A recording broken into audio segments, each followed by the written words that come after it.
అన్నదాత అన్నదాత మీ అన్నదాత, చెమటోడ్చి ఆహారాన్నందించే రైతన్నా, అనునిత్యం నీ కండదండగా నిలిచే నేస్తం ఎవరన్నా.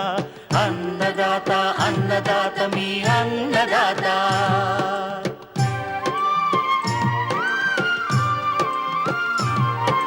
నూతన రీతుల సాగుబడికి, నూరింతలు పెరిగే దిగుబడికి సూచనలిచ్చే సస్య రక్షణకు, పశు పోషణకి శాస్త్ర విజ్ఞానం అందించి ముందుకు నడిపే తెలుగు రైతు భారతదేశానికి మకుటం అయ్యేలా తీర్చిదిద్దే ఆశయంతో మిమ్ము మేలు కొలిపేది అన్నదాత. అన్నదాత అన్నదాత మీ అన్నదాత. అన్నదాత అన్నదాత మీ అన్నదాత. అన్నదాత ప్రేక్షకులకు నమస్కారం. ఈనాటి ముఖ్యాంశాలు. శ్రీకాకుళం జిల్లాలో ఖరీఫ్ సాగులో అనువైన పంటలు, మేలైన రకాలు. రాబోయే తొలకరికి అనువైన పశుగ్రాసాలు. ఇంకా జై కిసాన్ వ్యవసాయ సమాచారం.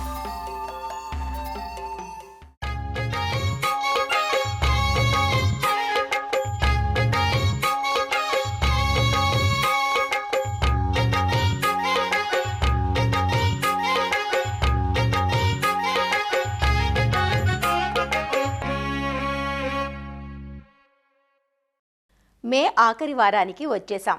వానలు ఎప్పుడెప్పుడు వస్తాయా, ఎప్పుడు పొలం పనులు మొదలెడదామా అని ఆశతో రైతులు ఎదురు చూస్తున్నారు. ఈ తరుణంలో ఖరీఫ్లో ఏ పంటలు వేసుకోవాలి, ఏ రకాలు బాగుంటాయోనన్న ఆలోచనలో ఉన్నారు. అయితే ఏ పంట వేసుకున్నా తమ ప్రాంతానికి అనుకూలమైన రకాలను ఎంచుకోవడంతో పాటు మేలైన యాజమాన్య పద్ధతులను పాటించినప్పుడే ఆశించిన దిగుబడులు పొందే వీలుంటుంది. శ్రీకాకుళం జిల్లాలో ఖరీఫ్లో ఎక్కువగా వరి, మొక్కజొన్న, కంది, మినుము, పెసర, వేరుశెనగ, గోగు పంటలను సాగు చేస్తుంటారు. ఖరీఫ్ సాగుకు సన్నద్ధమవుతున్న ఇక్కడి రైతులకు తమ నేలలకు అనువైన పంటలను, మేలు రకాలను సూచిస్తున్నారు ఆచార్య ఎన్జీ రంగా వ్యవసాయ విశ్వవిద్యాలయం, శ్రీకాకుళం జిల్లా నైరా వ్యవసాయ కళాశాల విస్తరణ విభాగం అధ్యాపకులు డాక్టర్ డి చిన్నమనాయుడు. మనం శ్రీకాకుళం జిల్లాకి ప్రత్యేకించి ఖరీఫ్ పంటకాలం మనం సన్నద్ధం అవుతున్నాము. ఇలాంటి తరుణంలో మనకున్నటువంటి సమస్యలన్నింటిని దృష్టిలో పెట్టుకొని ప్రత్యేకంగా వాతావరణ సమస్య, వాతావరణంలో మార్పులు వస్తున్నాయి. ఋతుపవనాలు సక్రమంగా రాకపోవడం కానీ, ఒక్కొక్కసారి అధిక వర్షాలు పడిపోవడం, ఒక్కొక్కసారి ఆ వర్షాలు లేకపోవడం, ఇలాంటివన్నింటినీ దృష్టిలో పెట్టుకొని మరి రైతులు ఈ వచ్చేటువంటి ఖరీఫ్లో ఒక ప్రణాళికాబద్ధంగా వెళ్లాల్సిన అవసరం ఉంది. ఇక్కడ ఎక్కువగా వరి పంటను ఎక్కువగా మరి సాగు చేస్తున్నాము. మరి వరి పంటలో కూడా మనకి దిగుబడులు తగ్గకుండా ఉండాలంటే కొన్ని రకాలైనటువంటి జాగ్రత్తలు, అంటే నీటి సదుపాయాన్ని బట్టి రకాలు ఎంపిక చేసుకోవడం. రైతులు రెండో పంట మొక్కజొన్న వేయాలనుకుంటే ఖరీఫ్లో వరి పంటలో మధ్యకాలిక రకాలైన సాంబ మసూరి, స్వర్ణ, మారుటేరు సాంబా, శ్రీధృతి ఇలాంటి రకాలు వేసుకుంటే మనకి నవంబర్లో మనం మొక్కజొన్న వెళ్ళొచ్చు. లేదు నవంబర్లో కొంచెం ఇసుక రేగడి పొలాలు ఏవైతే ఉన్నాయో మొదటి పంట వరి, రెండో పంట వేరుశెనగ, అది కూడా మంచి పంటల సరళి. కాకపోతే వేరుశెనగకి కొంచెం లేబర్ ఖర్చులు ఎక్కువ అవుతున్నాయి. అదేవిధంగా కొన్ని రేగడి పొలాల్లో మనకి మొదటి పంటకి నీరు ఉంటుంది, రెండో పంటకి నీరు ఉండడం అనేది తక్కువ ఉంటుంది. అలాంటి పరిస్థితులు ఏంటంటే మొదటి పంటగా వరి వేసుకొని మధ్యకాలిక రకాలు, స్వల్పకాలిక రకాలు వేసి కోత అయిపోయిన తర్వాత ఉన్నటువంటి తేమతో, అక్కడ నీరు ఉండదు కానీ 15 నుంచి 20 రోజుల వరకు తేమ బాగా ఉంటుంది. కాబట్టి వరి తర్వాత అపరాల పంటలు అంటే పెసర, మినుము వేసుకోవడానికి ఆలోచించాలి. రేగడి పొలాలు కొంచెం తేమ ఎక్కువ నిలుపుకుంటాయనుకుంటే మినుము పంట వేసుకోవడం, లేదంటే కొంచెం తేమ తక్కువగా ఉంటాయి, ఇసుక రేగడి నేలలు అనుకుంటే వరి తర్వాత వర్షాధారపు ప్రాంతాల్లో పెసర పంట వేసుకోవడం బాగా అనుకూలంగా ఉంటుంది. కాబట్టి వరి తర్వాత మీరు అపరాలైనటువంటి పెసర, మినుము వేస్తే ఆ పెసర, మినుము తాలూకా పంట వ్యర్థాలన్నీ కూడా భూమికి చేరడం కానీ, అదేవిధంగా పెసర, మినుము వేస్తే భూమి ఆరోగ్యం కూడా పెరుగుతుంది, సేంద్రీయ కర్బనం పెరుగుతుంది. అదే పెసర, మినుము వేర్లకి ఈ రైజోబియం అనేటి బొడుపులు ఉంటాయి, అది నత్రజనిని గ్రహించి నేలకు అందిస్తుంది. కాబట్టి వరి తర్వాత పెసర, మినుము వేసుకునేది శ్రీకాకుళం జిల్లాకు మంచి పంటల సరళిగా మనం గుర్తించడం అనేది జరిగింది. అదేవిధంగా ఇక్కడ ఇంకొక సాగు పరిస్థితి ఏంటంటే నీటి సదుపాయం ఉన్నటువంటి ఇసుక గరప నేలలు, కొంచెం ఒండ్రు కలిసిన నేలలు ఉన్నాయి. అలాంటి దగ్గర ఏంటంటే మనకు మొక్కజొన్న, అదేవిధంగా వేరుశెనగ అంటే ఖరీఫ్లో వర్షాలు పడతాయి అడపాదడప, కానీ కొద్దో గొప్ప నీటి సదుపాయం ఉండాలి. చెరువుల ద్వారా కానీ బోర్వెల్స్ ఉన్న దగ్గర నుంచి ఇవి కూడా ఖరీఫ్లో వేసుకొని మళ్ళీ రెండో పంటగా నీటి సదుపాయం ఉంటే కనుక మొక్కజొన్న వేయటం, మళ్ళీ మూడో పంటగా అపరాలకు వెళ్ళాలి. కానీ రైతులు చాలా దగ్గరలో ఏంటంటే లాభసాటిగా ఉందని చెప్పేసి మొక్కజొన్న 3 పంటలు కూడా వేసేస్తున్నారు. దానివల్ల భూమి ఆరోగ్యం దెబ్బతింటుంది, ఎరువులు ఎక్కువగా వాడిస్తున్నాము. తదుపరి పంటలు వేసేటప్పుడు ఇంకొంచెం రసాయన ఎరువులు వాడాల్సిన పరిస్థితి వస్తుంది. మీరు ఏ పంటలు వేసినా కానీ మీకున్నటువంటి పంటల సరళిలో రబీలో కానీ వేసవిలో కానీ తప్పనిసరిగా అపరాల పంటలైనటువంటి పెసర, మినుము వేసుకోవడం చాలా ముఖ్యమైనటువంటి అంశం. అదేవిధంగా ఈ పంటల ప్రణాళికలో భాగంగా మనకున్నటువంటి వాతావరణ పరిస్థితులు, ఇక్కడ మొదటి పంట కనుక వరి ఆలస్యం అయితే, కోతలు కనుక ఆలస్యం అయ్యి నవంబర్ చివరికి కానీ డిసెంబర్కి వెళితే అక్కడ అపరాల పంటలు వేస్తే మంచి దిగుబడులు రావటం లేదు. కాబట్టి అలాంటి ఎక్కడైతే ఇక్కడ వాతావరణ పరిస్థితులు అంటే మంచు పడటం కానీ చలి వాతావరణం ఉంటే అక్కడ పెసరా మినుము దిగుబడులు రావటం లేదు సరిగ్గా. అలాంటి దగ్గర వరి తర్వాత కట్టిజనం కానీ ఒక నీటి తడిస్తే 2 నీటి తడులు ఇవ్వగలిగితే రాగులంటే చోడి పంటను వేసుకోవడం ద్వారా మనకి మంచి లాభాలు వస్తున్నట్టు కూడా గమనిస్తున్నాం. వరి తర్వాత నీటి సదుపాయం బాగా ఉండి 3 నుంచి 5 నీటి తడులు ఇవ్వగలిగిన దగ్గర మొక్కజొన్న వేసుకోవచ్చు, లేదంటే వేరుశనగను కూడా వేసుకోవచ్చు. కాబట్టి పంటల ప్రణాళిక అనేది రైతులు ఖరీఫ్, రబీని రెండింటిని దృష్టిలో పెట్టుకొని చేయాల్సిన అంశం. అదేవిధంగా ఎక్కడైతే ఈ రేగడి పొలాలు వర్షాధారంగా ఉంటాయి, అక్కడ వరి పంట సాగు చేయడం కష్టం, నీరు దొరకదు, ఎలాంటి పరిస్థితులు కూడా నీరు ఇవ్వలేమన్న దగ్గర కంది పంట వేసుకోవడం మంచిది. అదేవిధంగా ఇక్కడ శ్రీకాకుళం జిల్లాలో ఎక్కడైతే వర్షాధారము నీటి సదుపాయం ఉన్న 2 దగ్గర ఇసుక గరప నెలల్లో ప్రత్తి పంట కూడా వేస్తున్నారు. చాలా హైబ్రిడ్స్ అదేవిధంగా బీటీ రకాలు ఇప్పుడు అందుబాటులో వచ్చాయి. కాబట్టి రైతులు ఆయా ప్రాంతాలకు అనుకూలంగా ఉన్నట్టు బీటీ ప్రతి రకాలు ఎంపిక చేసుకుంటూ, మా సలహా ఏంటంటే ప్రత్తిలో అంతర పంటలు వేయడం అనేది చాలా ముఖ్యం. ప్రత్తిలో అంతర పంటగా మనకి సోయా చిక్కుడు వేసుకోవచ్చు. అంటే ప్రత్తి కనుక మనం వేస్తే 4 నుంచి 5 వరుసలు సోయా చిక్కుడు కానీ, లేదా ప్రత్తిలో ఉన్న అంతర పంటగా 6 వరుసల ప్రత్తి వేసుకుంటే 2 వరుసల కంది, లేదా 4-1 నిష్పత్తిలో కనుక ప్రత్తి కంది అంతర పంటగా సాగు చేయడం వల్ల మనకి మారుతున్న వాతావరణ పరిస్థితుల్లో ఒకవేళ ప్రతి పంట దెబ్బతిన్నా కానీ కందులు మనకు ఆదుకుంటాయి. అదేవిధంగా ఈ ప్రతి పంటలో అంతర పంటలుగా పెసర, మినుము ఇలాంటివి కూడా అంతర పంటలుగా వేసుకోవడం ద్వారా మనకి ప్రతి పంట ఒకవేళ వాతావరణ పరిస్థితుల్లో దెబ్బతింటే మనకు అంతర పంటలుగా వేసిన స్వల్పకాలిక పంటలు మనల్ని ఆదుకుంటాయి. మన శ్రీకాకుళం జిల్లా వరకు ఇలాంటి ప్రణాళిక రచించుకొని దానికి తగ్గ రకాలు ఎంపిక చేసుకోవడం, యాజమాన్య పద్ధతుల్లో మార్పులు చేసుకోవడం, ఇవన్నీ చేయగలిగితే మన శ్రీకాకుళం జిల్లా మైదాన ప్రాంతాల్లో కూడా వేసిన పంటల నుంచి కూడా మంచి నికరాదాయం తీసుకోవడానికి ఆస్కారం ఉంటుంది.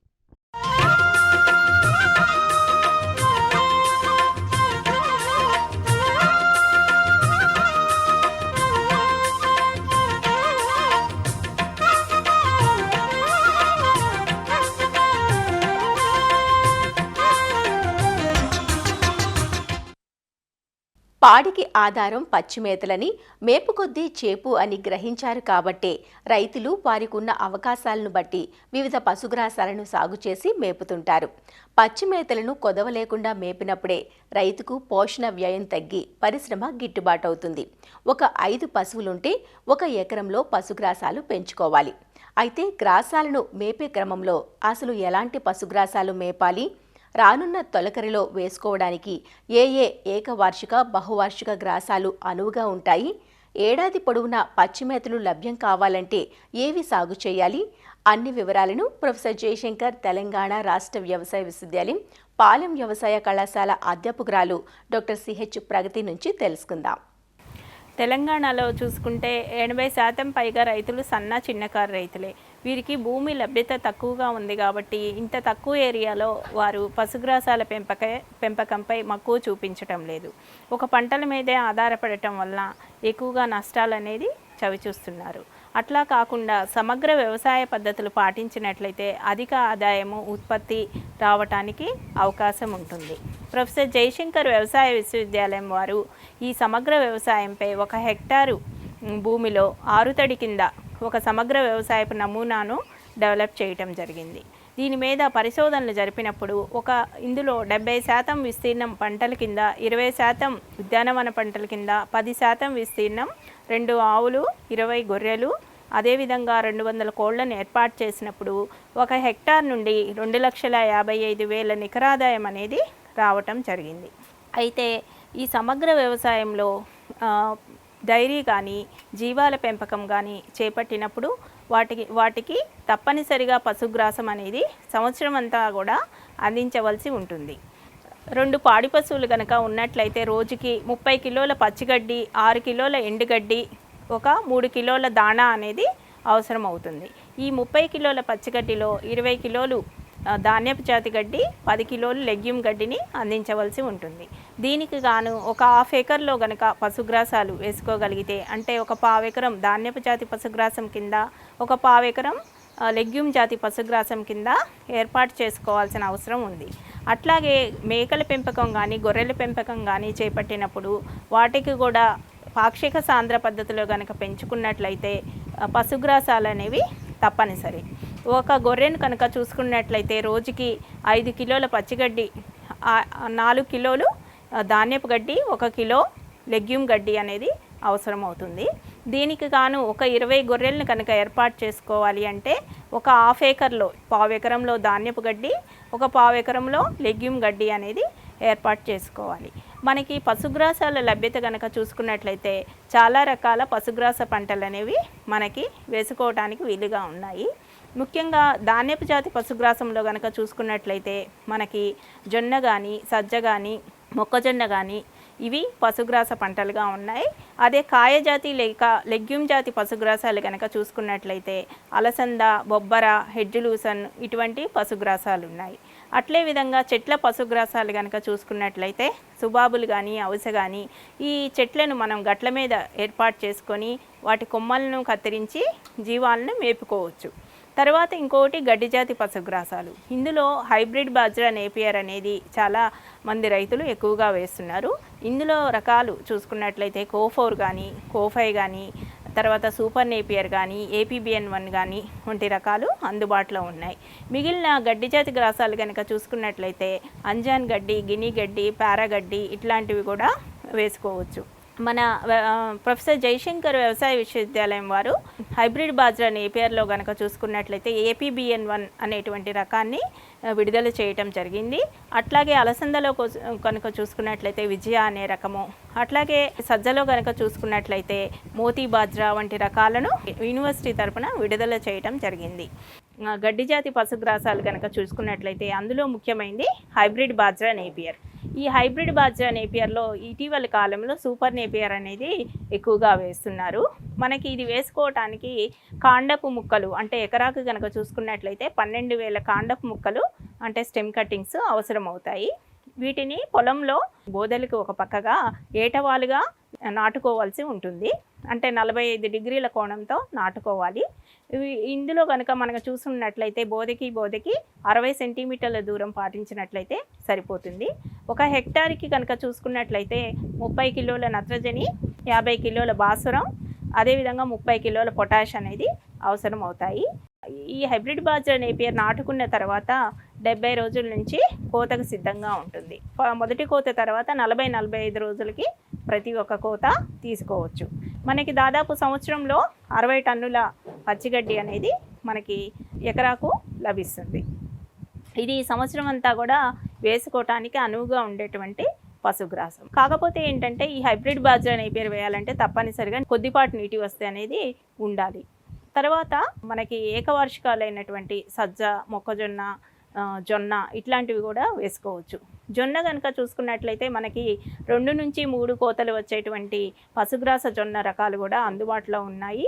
ఇందులో కనుక చూసుకున్నట్లయితే CSH 24MF అనేటువంటి రకం 2 నుంచి 3 కోతల వరకు వస్తుంది. ఇందులో ఎకరాకి 10 కిలోల విత్తనం అనేది అవసరం అవుతుంది. హెక్టార్కి కనుక చూసుకున్నట్లయితే 30 కిలోల నత్రజని, 50 కిలోల భాస్వరం, 30 కిలోల పొటాష్ అవసరం అవుతుంది. జొన్నలో మనము 50% పూత దశ వచ్చిన తర్వాత కటింగ్ చేసుకోవాలి. ఆ తర్వాత మల్టీ కటింగ్ వెరైటీస్లో ప్రతి 45 రోజులకి ఒక కటింగ్ అనేది తీసుకోవచ్చు. ఒక సంవత్సర కాలంలో ఎకరాకి దాదాపు మనకి 16 నుంచి 20 టన్నుల పచ్చిగడ్డి అనేది లభిస్తుంది. మొక్కజొన్న, ఈ మేత మొక్కజొన్న రకాలు కూడా మంచివి మనకు అందుబాటులో ఉన్నాయి. మేత మొక్కజొన్న రకాలు కనుక చూసుకున్నట్లయితే ఆఫ్రికన్ టాల్ అనేది ప్రసిద్ధిగాంచింది. అట్లాగే ఇంకా గంగా సఫేద్ 2 వంటి రకాలు కూడా ఉన్నాయి. ఇది ఒకేసారి మనకి కోతకు వస్తుంది. ఈ మేత మొక్కజొన్నలో మనకి విత్తనం కనుక చూసుకున్నట్లయితే ఎకరాకి 16 నుంచి 20 కిలోల విత్తనం అవసరం అవుతుంది. అదేవిధంగా ఎరువులు కనుక చూసుకున్నట్లయితే హెక్టార్కి 100 కిలోల నత్రజని, 50 కిలోల భాస్వరం, 30 కిలోల పొటాష్ అనేది అవసరం అవుతుంది. మొదటి కోత అనేది పాలకంకి దశలో కోసుకొని మేపుకోవచ్చు. సంవత్సరానికి ఒక 20 టన్నుల వరకు కూడా పచ్చిగడ్డ అనేది లభిస్తుంది.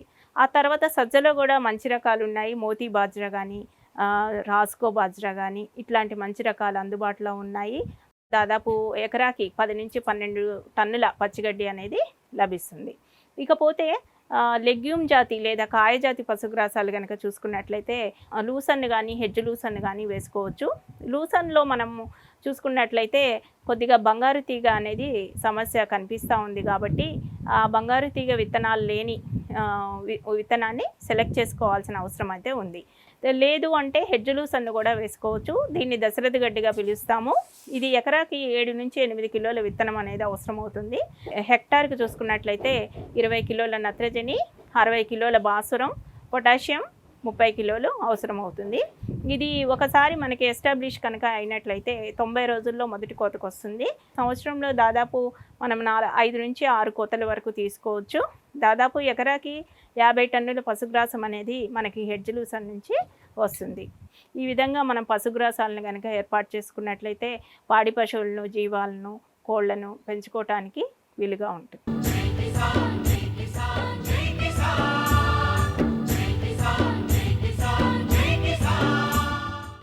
వ్యవసాయ సమాచారం ఇప్పుడు జై కిసాన్లో చూద్దాం. ఉభయ తెలుగు రాష్ట్రాల్లో రైతులు ఖరీఫ్ సాగుకు సన్నద్ధమవుతున్నారు. ఎడగారు పంటగా ముందస్తుగా సాగు పనులు ప్రారంభించే నెల్లూరు జిల్లాలో రైతులు ఇప్పటికే విత్తనాలను సేకరించుకుంటున్నారు. రైతుల అవసరాలకు అనుగుణంగా వ్యవసాయ పరిశోధనా స్థానం నెల్లూరులో వరి విత్తనాలను రైతులకు అందుబాటులో ఉంచినట్లు అధికారులు చెబుతున్నారు. విత్తనాన్ని 30 కిలోల బ్యాగ్ల కింద అందుబాటులో ఉంచామని, కిలో ధర 42 రూపాయలుగా నిర్ణయించామన్నారు. నాణ్యమైన విత్తనం అందుబాటులో ఉన్నందున రైతులు ఈ అవకాశాన్ని సద్వినియోగం చేసుకోవాలంటూ సూచిస్తున్నారు.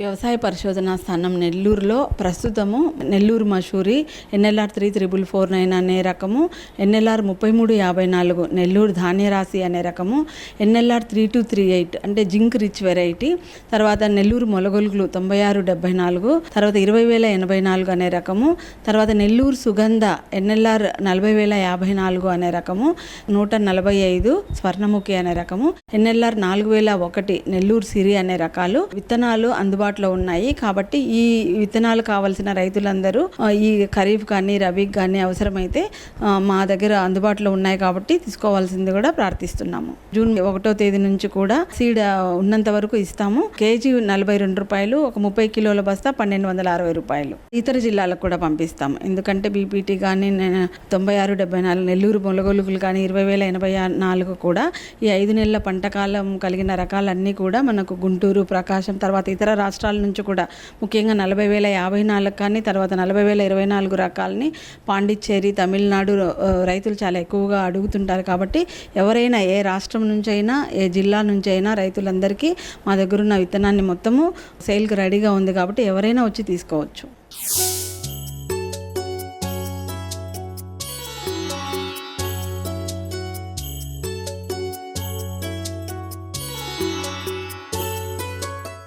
పాడి పరిశ్రమ ఏర్పాటు మెలకువతో ఉంటే రైతుకు ఎంతగా లాభాలను అందిస్తుందో, నిర్వహణ లోపాలు తలెత్తితే అంతే నష్టపోవాల్సి వస్తుంది. అవగాహన, సరైన అనుభవం లేక ఇబ్బందులు పడిన రైతులు అనేకం. అయితే ఖచ్చితమైన నిర్వహణతో మంచి లాభాలను ఆర్జిస్తున్న రైతులు ఉన్నారు. అలాంటి వారిలో జగిత్యాల జిల్లా రైతు సోదరులు ఒకరు. సారంగాపూర్కు చెందిన ఐల్నేని రాజేందర్ రెడ్డి, శ్రీధర్ రెడ్డి 4 ఏళ్ల క్రితం 10 గేదెలతో డైరీని ప్రారంభించి ప్రస్తుతం దాదాపు 150 పశువులతో విజయవంతంగా నిర్వహిస్తున్నారు. శ్రీరామ మిల్క్ సెంటర్ పేరుతో పాలను సొంతంగా మార్కెటింగ్ చేసుకుంటున్నారు. రోజు ఉదయం, సాయంత్రం కలిపి 800 లీటర్ల పాలను మార్కెట్ చేస్తున్నారు. లీటరు పాలను 80 రూపాయల చొప్పున హోల్సేల్ గానే కాకుండా రీటైల్ గాను విక్రయిస్తున్నారు. పాలు మిగిలితే పెరుగు చేసి విక్రయిస్తున్నారు. డైరీ ఫామ్లో రైతుకు మరో అదనపు ఆదాయాన్ని తెచ్చిపెడుతున్నాయి దేశీ కోళ్లు. నిర్వహణ ఖర్చు లేకుండా ఫామ్లో కిందపడ్డ గింజలను ఏరుకొని తింటూ గుడ్లు, మాంసాన్ని అందిస్తున్నాయంటూ రైతు చెబుతున్నారు. పాడి పరిశ్రమ ఒకనాడు ప్రతి ఊళ్ళో 1 నుంచి 2 డైరీలు కనిపించేవి. కానీ ఇప్పుడు నష్టాలు రావడంతో ఎక్కడ కూడా పాడి పరిశ్రమ నిర్వహణకు రైతులు విముఖత చూపుతున్నారు. కానీ జగిత్యాల జిల్లా సారంగపూర్ మండల కేంద్రంలో ఓ పాడి పరిశ్రమ మాత్రం లాభాలను ఆర్జిస్తుండ్రు. ఆ రైతులు అసలు లాభాలు రావడానికి ఏం చేస్తుండ్రు ఈ కథనం ద్వారా చూద్దాం. ఫస్ట్ 10 బర్రెలతో స్టార్ట్ చేసినాం. ఒక బర్రె వచ్చేసి 4 లీటర్ 5 లీటర్స్ ఇస్తాయి పర్ టైం. 2 టైమ్స్ వచ్చేసి 12 లీటర్స్ 10 లీటర్స్ అట్లా ఇస్తాయి. 6 లీటర్స్ వచ్చేసి దానా వెళ్ళిపోతాయి. 2 లీటర్స్ వచ్చేసి లేబర్ ఖర్చు, గడ్డి ఖర్చు వెళ్ళిపోతాయి. బర్రె మీద 3 లీటర్స్ అమౌంట్ మిగులుతాయి. ప్రజెంట్ ఇప్పుడు 150 ఉంది. 150 బర్రెలు. 150 బర్రెలకు ఖర్చు ఎంత పెట్టారు? ఇప్పటివరకు 150 బర్రెలకు వచ్చేసి ఒక్కొక్క బర్రె 1,30,000, 1,20,000, 1,40,000, 1,50,000 అట్లా వేసుకుంటే మ్యాక్సిమం ఇంకా ఒక 2 కోట్స్ ఉంటాయి. ఇప్పుడు పాల ప్రొడక్షన్ వచ్చేసి పొద్దున సాయంత్రం 600 లీటర్స్. ఇప్పుడు గేదెలు ఎక్కడి నుంచి కొనుకొచ్చారు? గేదెలు ఆంధ్ర ఉన్నాయి, గుజరాత్ ఉన్నాయి, ప్లస్ హర్యానా ఉన్నాయి. రోజు పితికిన పాలను ఎక్కడ విక్రయిస్తారు? లీటర్ ఎంత? లీటర్ ఫర్ 80 రూపాయలు, 80 రూపీస్ లీటర్ ఫర్. మాయే సెంటర్స్ ఉన్నాయి 4. ఒక 2 హోల్సేల్ వస్తాం, 2 రిటైల్, 4 రిటైల్ ఉన్నాయి. శ్రీరామ మిల్క్ సెంటర్, సొంత డైరీ సారంగపురం అని చెప్పేసి జైత్యాల 4 బ్రాంచ్లు ఉన్నాయి మాయే. లేబర్ వచ్చేసి 10 మెంబర్స్ ఉన్నారు. ఒక లోకల్ వచ్చేసి 4 మెంబర్స్ ఉన్నారు. ఇంకొక 3 వచ్చేసి ఈ 3-4 మంత్స్ ప్రెగ్నెన్సీ బర్రెలు ఉంటాయి కదా, అవి అదడానికి ఉన్నారు. 100 లీటర్కి వచ్చేసి 70 లీటర్లు అమ్ముడు పోతాయి. 70 లీటర్స్ మిల్క్ వెళ్ళిపోతాయి.